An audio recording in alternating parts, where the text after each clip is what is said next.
Oi, tudo bem com vocês? Aqui quem fala é o grupo G1 do terceiro ano do ensino médio SESI-Senai. Na videoaula de hoje a gente vai conversar um pouquinho sobre o modernismo em Portugal. Então eu vou falar para vocês como é que surgiu, de onde que surgiu, o que estava acontecendo no mundo nesse período.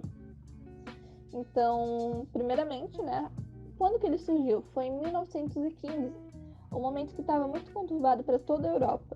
Então a gente tinha a Primeira Guerra Mundial acontecendo, ou seja, era um problema gigantesco que estava afetando a todos. Inclusive a sociedade, que tinha novas concepções de mundo, novas concepções do que acontecia. Então o modernismo surge aí para mostrar para as pessoas os problemas sociais, para fazer uma crítica. Então as obras elas vão sempre estar criticando alguma coisa, revelando algo e trazendo um novo paradigma de pensamento. Então, 3 palavrinhas-chave que a gente pode ter para resumir o modernismo é irreverente, contestador e anárquico, porque eles não vão obedecer regras, eles não vão respeitar padrões e eles vão ter um espírito crítico, um espírito dinâmico. E a partir disto que a gente vai ter a primeira vertente do modernismo, que é o orfismo, onde autores como Mário de Sá Carneiro, Fernando Pessoa e Amado Negreiros vão expor seu pensamento para uma sociedade inteira, com características que vão surgir pela situação mundial que está ocorrendo no período histórico. E o orfismo ele tem esse nome graças à revista Orfeu, que foi quem acatou as ideias modernistas e começou a publicá-las e divulgá-las por aí. Então, agora eu vou falar um pouquinho do período mundial, o que estava acontecendo, para vocês entenderem quais as características desse movimento. Para começar, a gente tem que entender que Portugal já não estava das melhores situações. A proclamação da República ela tinha acontecido em 1910. Então, a população, a sociedade portuguesa, já não estava contente com tudo que estava acontecendo. Porque a gente tinha muita desigualdade social acontecendo nessa época. E tinha uma estabilidade financeira muito grande. E isso se agravou lá na Primeira Guerra Mundial, quando Portugal não tinha como pegar produtos de outros países. Então a escassez começou a aumentar, a pobreza também ficou mais alta e o país começou a se endividar. Então no final da Primeira Guerra Mundial, eles tinham uma dívida externa de 44 mil escudos, ou seja, isso era muito grande. Os preços lá tinham aumentado 3 vezes. Então para eles era um extremo, sabe?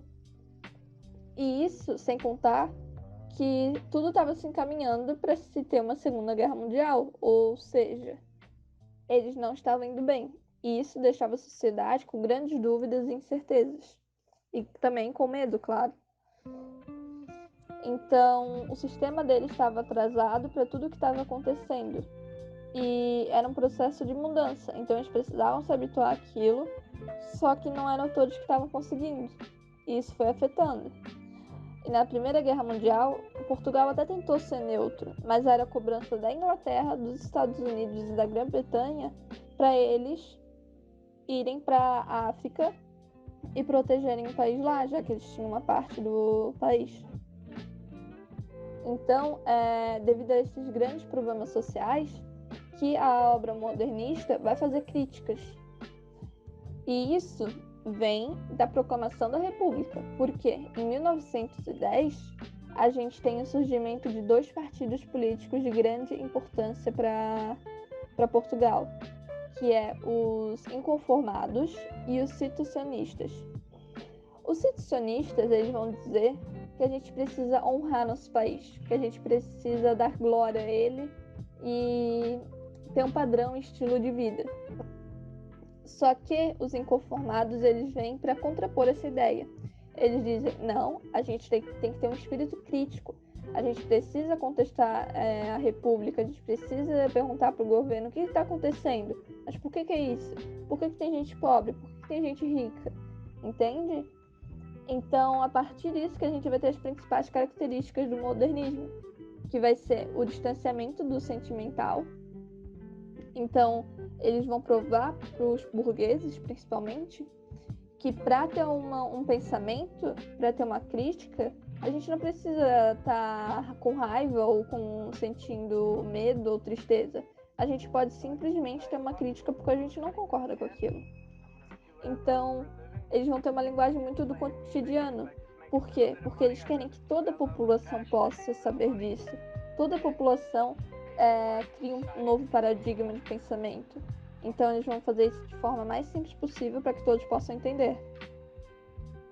E isso sem contar que eles também traziam para a sua obra questões de tecnologia, porque nesse mesmo tempo a gente tinha a teoria da relatividade sendo criada por Einstein, a psicanálise sendo criada, o uso do telefone, o uso de avião e outras tecnologias estavam em alta.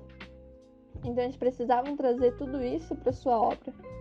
Então, por todos esses fatos, a gente pode concluir que o modernismo ele vem como uma inovação.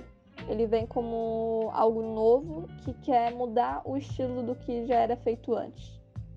Então, na próxima aula, a gente vai explicar um pouquinho sobre Fernando Pessoa, Mário de Sá Carneiro e Amada Negreiros, para a gente entender o que realmente aconteceu e como é que eles se demonstraram para o mundo. Então, muito obrigada por assistir e até a próxima. Beijo.